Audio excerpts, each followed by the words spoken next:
विनोद खन्ना का अंदाज जितना फिल्मों में अलग था, उतना ही वो असल जिंदगी में भी जुदा थे। उन्होंने खुद को सिर्फ एक अभिनेता और फिल्मी दुनिया के दायरे में नहीं समेटा, बल्कि जिंदगी के हर रंग का मजा लिया। पाकिस्तान से भारत आए विनोद खन्ना की कद काठी, तेज दिमाग और तौर तरीका ध्यान खींचने वाला था। बिजनेस फैमिली से ताल्लुक़ रखने के बावजूद उन्होंने संघर्ष की राह चुनी और हिंदी फिल्म इंडस्ट्री को अपनी मंजिल बना ली। हालांकि सफलता मिलने के बावजूद वो रुके नहीं। विनोद खन्ना तमाम स्टार्स से बिल्कुल अलग थे। वो जिंदगी को दौलत, शोहरत और रुतबे से कहीं आगे देखते थे। यही कारण था कि जब वो अपने करियर के पीक पर थे तो उन्होंने सब कुछ छोड़ने का मन बना लिया। विनोद खन्ना के आगे फिल्मों की लाइन लगी थी। डायरेक्टर प्रोड्यूसर के बीच उन्हें साइन करने की होड़ मची थी। यहाँ तक कि एक वक्त पर उन्होंने अमिताभ बच्चन की चमक को भी फीका कर दिया था। लेकिन सुपरस्टार बन चुके विनोद खन्ना का मन शांत नहीं था। पीक पर जाता करियर, खुशहाल परिवार और सोसाइटी में रुतबा। अभिनेता के पास सब कुछ था, लेकिन उन्होंने एक दिन ये सब कुछ छोड़ दिया और सन्यासी बनने का ऐलान कर दिया। उन्होंने अपनी ज़िंदगी में कई किरदारों को जिया, एक अभिनेता, राजनेता और सन्यासी।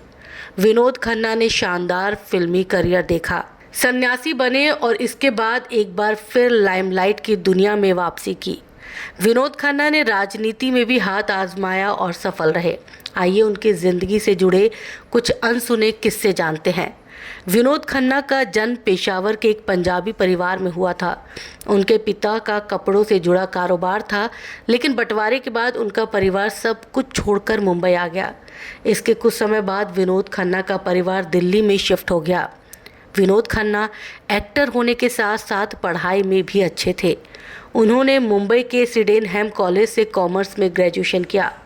अच्छी खासी डिग्री होते हुए भी उन्होंने फिल्मी दुनिया में जाने का फैसला किया। विनोद खन्ना हिंदी फिल्म इंडस्ट्री के सबसे हैंडसम एक्टर्स में गिने जाते थे, लेकिन फिर भी करियर की शुरुआत उन्होंने हीरो नहीं बल्कि विलन के तौर पर की थी और अपने काम के लिए खूब प्रशंसा बटोरी। विनोद खन्ना ने 1968 में मन का मीत से हिंदी फिल्म इंडस्ट्री में एक्टिंग करियर की शुरुआत की। इस फिल्म में लीड हीरो सुनील दत्त थे।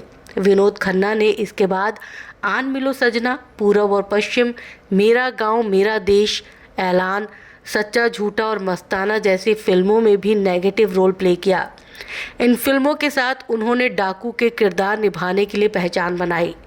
मेरा गांव मेरा देश में विनोद खन्ना का रोल डाकू जब्बर सिंह इतना चर्चित हुआ कि बॉलीवुड में डाकू की कहानी का एक दौर आ गया। इनमें शोले के डाकू गब्बर सिंह का किरदार भी शामिल है। एक्टर ने खलनायक बनकर भी ज़बरदस्त शोहरत कमाई। विनोद खन्ना पर गुलजार की नज़र पड़ी और उन्होंने अपनी फिल्म मेरे अपने और अचानक में एक्टर को लीड रोल के लिए साइन कर लिया। इन दोनों फिल्मों में उनकी परफॉर्मेंस को काफ़ी पसंद किया गया, खासकर अचानक फिल्म में। विनोद खन्ना ने अपने करियर में रिस्क भी लिया और कई ऑफ बीट रोल निभाए। विनोद खन्ना ने 1971 से 1982 के बीच लगभग 47 मल्टी हीरो फिल्म में काम किया। विनोद खन्ना के करियर में कुर्बानी एक ऐसी फिल्म थी जिसके लिए फैंस उन्हें आज भी याद करते हैं।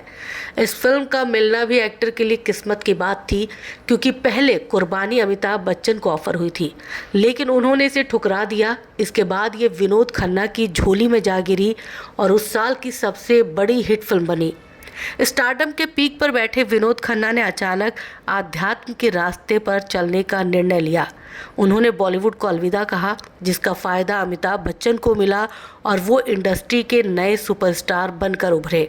पैसा, ग्लैमर और शोहरत, विनोद खन्ना के पास ये सब था, लेकिन उनके दिमाग में आया अब आगे क्या। मन की शांति की खोज में वो आध्यात्मिक गुरु ओशो की शरण में जा पहुँचे। शुरुआत में उन्होंने ओशो के पुणे स्थित आश्रम में जाना शुरू किया, फिर वो अपनी शूटिंग भी वहीं रखने लगे। इसके बाद विनोद खन्ना ने ऐलान कर दिया कि वो फिल्म इंडस्ट्री से रिटायरमेंट ले रहे हैं, ताकि ओशो के साथ जाकर अमेरिका में उनके आश्रम में रह सके। जब विनोद खन्ना ने इस बात की घोषणा की तो किसी को भी उन पर यकीन नहीं हो रहा था। 1982 में विनोद खन्ना ने फिल्म इंडस्ट्री को अलविदा कहने के बाद अमेरिका में ओशो के बसाए शहर रजनीशपुरम में शरण ली। वहाँ उन्होंने अपनी लग्जरी लाइफ से एकदम अलग दुनिया देखी। विनोद खन्ना ने ओशो के आश्रम में माली बनने से लेकर बर्तन धोने और टॉयलेट साफ करने जैसे काम किए। ओशो के साथ 5 साल बिताने के बाद विनोद खन्ना ने फिल्म इंडस्ट्री में वापसी की, वो भी इंसाफ और सत्यमेव जयते जैसी 2 हिट फिल्मों के साथ। हालांकि विनोद खन्ना ओशो को छोड़कर खुश नहीं थे। एक इंटरव्यू में उन्होंने बताया था कि बॉलीवुड में लौटना उनके लिए आसान था, लेकिन ओशो को छोड़ने का फैसला बेहद मुश्किल था। ओशो ने विनोद खन्ना को अपने पुणे आश्रम को चलाने का भी ऑफर दिया था, लेकिन उन्होंने इनकार कर दिया। ये उनके लिए सबसे मुश्किल काम था। 27 अप्रैल 2007 को उन्होंने जिंदगी को अलविदा कह दिया और हमेशा के लिए नींद की आगोश में चले गए।